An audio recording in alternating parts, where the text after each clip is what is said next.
be a video. It's super important, especially like for the holidays. One of the let me put my keys down. One of the biggest downfalls of addicts, addiction, sobriety, things of that nature is during the holiday season. And it's not what you think. Staying sober and navigating sobriety during the holiday season has absolutely nothing to do with substances. It has to do with lifestyle. So, for example, there's two main reasons why someone would go back to using and or struggle with it during the holiday season. So one would be that they have negative emotions. Maybe they're feeling lonely, maybe they don't have a good relationship with family, friends, etc. ... and they use. But most likely that is not the case. Most people are actually strong enough to handle that craving. The other reason is because the people you're around do not approve of your new lifestyle change. Let me see. Okay, here's an example. Say, for example, you quit drinking for 6 months leading up to Christmas. Maybe you quit drinking a year leading up to Christmas. Maybe it was like January 1st and you're going through your first Christmas sober.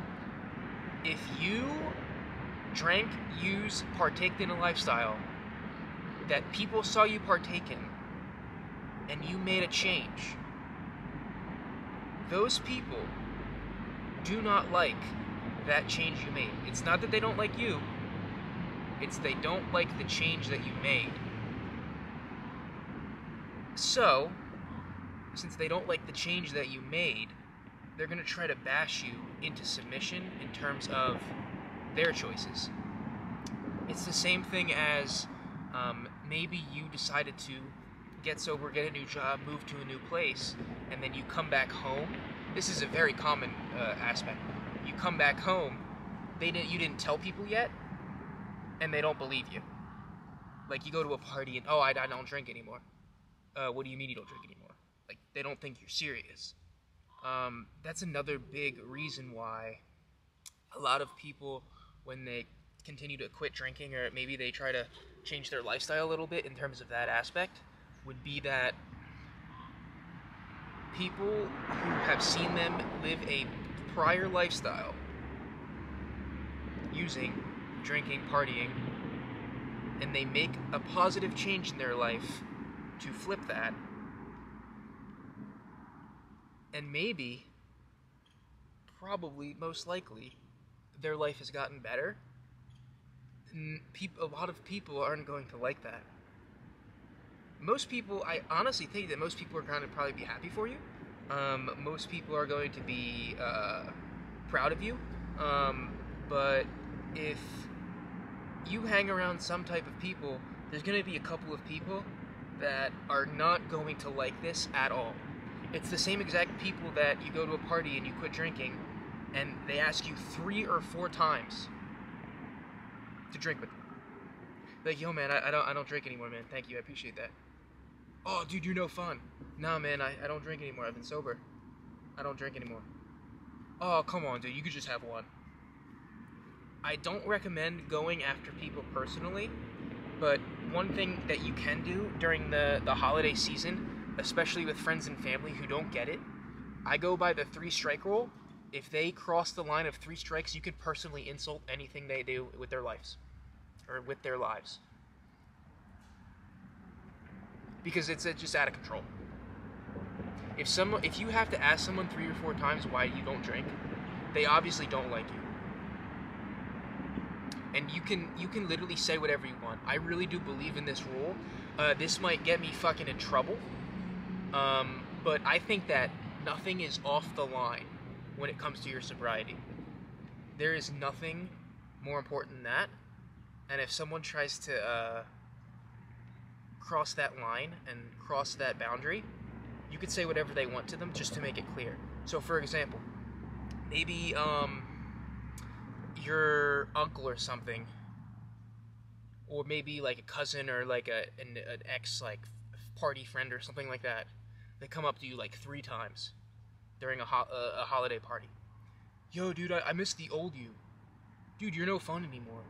Dude, what are you doing?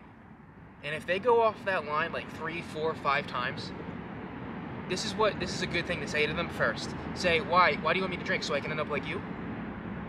So my life can end up like yours? Is that why you want me to drink? Look them dead in the eyes and say that. I don't care. You can say that. You guys gotta stop being passive when people try to like come at you, because they're literally trying to come at you. It's pretty obvious. In a passive aggressive manner, but just exnate that shit right now and just come after them. Like, your sobriety has to be the most important thing in your life, and if someone wants to try to take that from you, you need to just really nip that in the bud really quickly and make it very clear. Raise your voice at them, look them dead in the eyes, and say like something like along those lines. And if they don't get it that time, just go after anything you can. I'm not kidding. I think if it comes down to your sobriety, you need to really think about that. And if they don't want you there, just leave. Like a 5th time, just leave. Because honestly, if they're drinking and they're still engaged in that lifestyle, they're probably not going to remember that anyway.